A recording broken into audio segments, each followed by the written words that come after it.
What's up and welcome to My Point of View. I am your fat and opinionated host, and someone was arrested in connection with Tupac's murder today. They're literally indicting someone for the murder of Tupac Shakur. And I gotta say that I am kind of disappointed. Don't get me wrong. I'm happy that they made an arrest, but I feel like it's kind of underwhelming, if that makes sense. Listen, I'm a 90s baby. The biggest mysteries of my lifetime was, are aliens real? And who killed Tupac and Biggie? This was one of the biggest mysteries. People talked about it.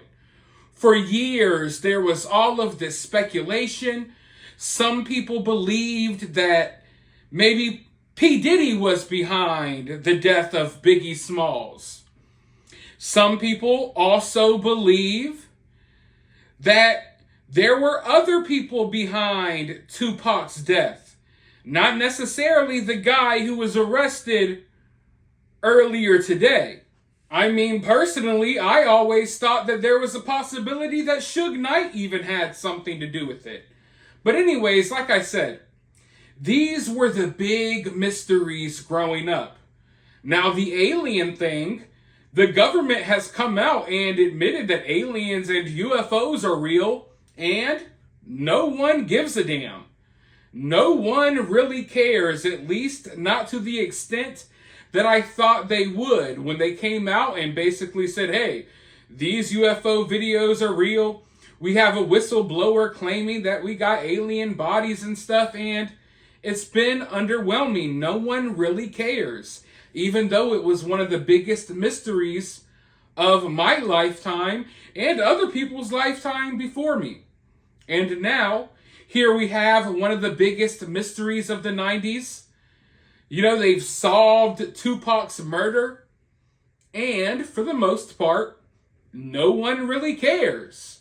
It's kind of a nothing burger. You would think that this is going to be huge and game-changing, but the response has been kind of lackluster. Now, the part that I find kind of weird is that it's not like law enforcement came up with or found new evidence and they came up with some new information. For the most part, they're working with the same information that they had 2 decades ago. So why they waited until now to arrest this guy, I do find that kind of odd. Now, I know that this dude, Keefe or whatever, he basically snitched on himself multiple times. He's done interviews with like Vlad TV and other hip-hop YouTubers in the past, and he said too much. He also wrote a book, and he basically snitched on himself and others throughout multiple interviews, most of which happened, I believe, like 2017, 16, 2018. So all of this information that's coming out today is information that I already heard. Now, I thought that the Keefe dude may just be full of it, trying to gain some clout, but it looks like there was a lot of truth to the things that he was saying on these interviews. Why he felt comfortable basically snitching on himself and others, I don't know. But yeah, it's kind of weird that even though law enforcement has been working with this information for decades, even though this Keefe dude basically admitted and kind of snitched on himself multiple times, you know, in 2016, 17, 18, I find it weird that in 2023, now is when they're closing in and they choose to take this guy in. Surely I feel like they could have done so sooner. I guess they felt the need to wait and gather more evidence, maybe wait for this guy to do more interviews and tell on himself. I don't know. But let's go ahead and roll this clip, and then I'll be right back with more thoughts. Which ultimately led to Davis being indicted on charges of murder. The night of September 7th of 1996, Tupac Shakur along with Suge Knight and members of their entourage, which include members of Mob Piru, came to Vegas to attend the Mike Tyson fight at the MGM Grand Garden Arena. Members of the Southside Compton Crips, which included Duane Davis, along with his nephew Orlando Anderson, were also in attendance at the same event. As both were leaving the fight, members of Death Row Records spotted Orlando Anderson near an elevator bank inside the MGM, and at that time they began to kick and punch him near that elevator bank.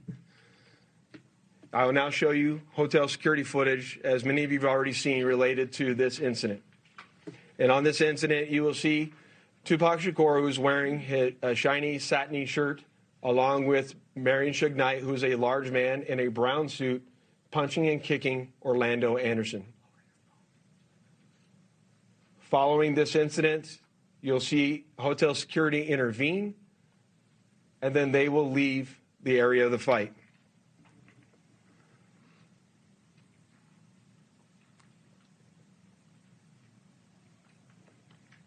Little did anyone know that it is this incident right here that would ultimately lead to the retaliatory shooting and death of Tupac Shakur. Following this incident, Tupac and Suge Knight both left the MGM to make their way to a post-fight party, which was to occur at a local nightclub. At the same time, word had spread amongst members of the Southside Compton Crips of what had occurred inside the MGM. And then that's when Duane Davis began to devise a plan to obtain a firearm and retaliate against Suge Knight and Mr. Shakur for what occurred inside the hotel against Mr. Anderson. After Davis obtained a gun, he entered into a white Cadillac along with Terrence Brown, DeAndre Smith, and Orlando Anderson. Based on our investigation, this is where we know they were seated. At some point in time, as they were in the white Cadillac, Mr. Davis took the gun that he had obtained and provided it to the passengers in the rear seat of the vehicle. As they were driving west on Flamingo Road near Koval, they located the black BMW, which was driven by Suge Knight, and in the passenger seat was Tupac Shakur. And as they turned around, they pulled up near the passenger side of that vehicle and immediately began shooting at Mr. Knight and Mr. Shakur. Following that shooting, the white Cadillac fled the area southbound on Koval, and after our officers arrived on scene, Tupac was later transported to the University Medical Center, where he was treated medically and died approximately 6 days later on September 13th.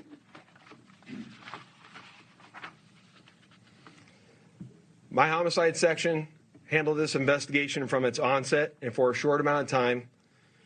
And within a short amount of time, what we knew was that we were working a gang investigation where our victims, our witnesses, and our suspects were all from Southern California and not local to Las Vegas.